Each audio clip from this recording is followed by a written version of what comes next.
Quand on fréquente quelqu'un, on est dans des dates avec quelqu'un et qu'après un moment, plusieurs rencontres et un bon moment de fréquentation, on voit que la personne ne veut pas s'engager. Elle est tout le temps comme sur la ligne, puis il y a quelque chose qui empêche de s'engager. C'est très important d'être réaliste et d'observer ce qui est en train de se passer. Parce que la plus grande erreur que les gens font, c'est de tout donner comme si l'autre personne voulait vraiment s'engager. Fait qu'à chaque fois que la personne veut faire quelque chose, leur demande quelque chose, ça va être oui. Ils ont du mal à mettre leurs limites et c'est très important. Parce que ça, c'est aussi ce qui va faire en sorte peut-être que la personne s'engage plus ou moins. Parce qu'on a de l'air des fois d'une forme de marionnette qui dit tout le temps oui.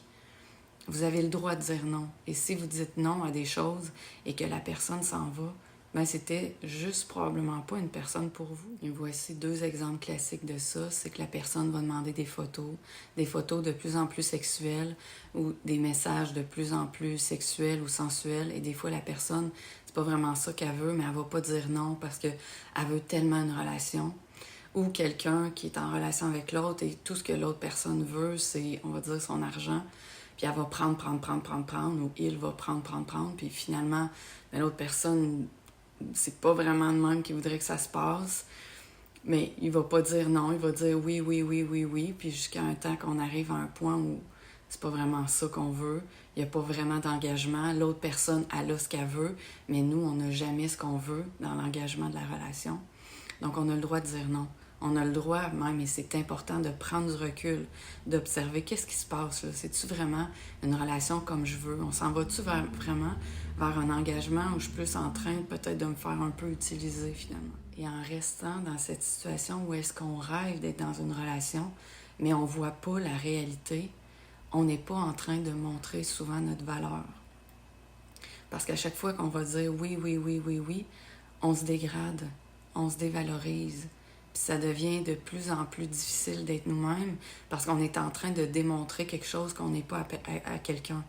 Puis sans s'en rendre compte, on se met dans une propre prison parce qu'on est dans le pôle de la peur. Peur de perdre la relation, peur que l'autre s'en aille, peur qu'il ne nous trouve pas assez intéressante, peur qu'on ne soit pas à la hauteur.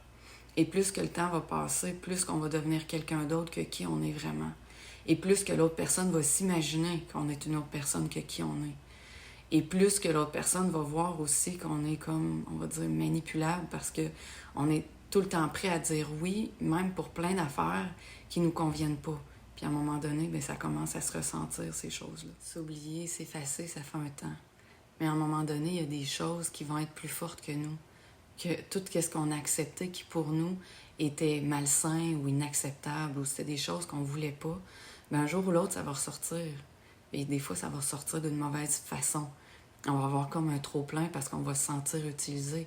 Mais on se laisse utiliser. Parce qu'on veut tellement une relation. Être réaliste. Qu'est-ce que cette personne-là veut vraiment? Ouvrir la communication. Sans devenir non plus obsédé par ça. Et si quand vous en parlez à la personne, elle a peur puis elle s'en va, ben c'est pas quelqu'un pour vous.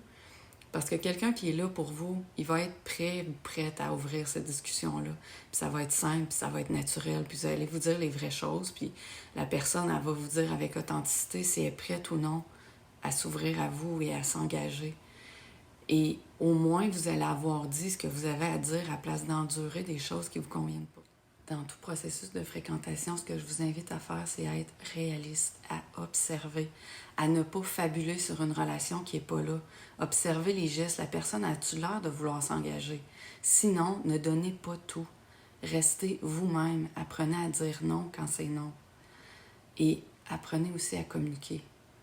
Parce que si vous n'êtes pas capable de communiquer ni d'être vous-même dans une relation, c'est une relation qui est plus ou moins vouée à l'échec. En tout cas, vous n'allez pas être très bien. Vous allez essayer d'être quelqu'un que vous n'êtes pas vraiment. Donc, plus c'est ouvert, plus c'est simple, plus c'est vrai, plus c'est authentique, plus ça risque d'être une belle relation.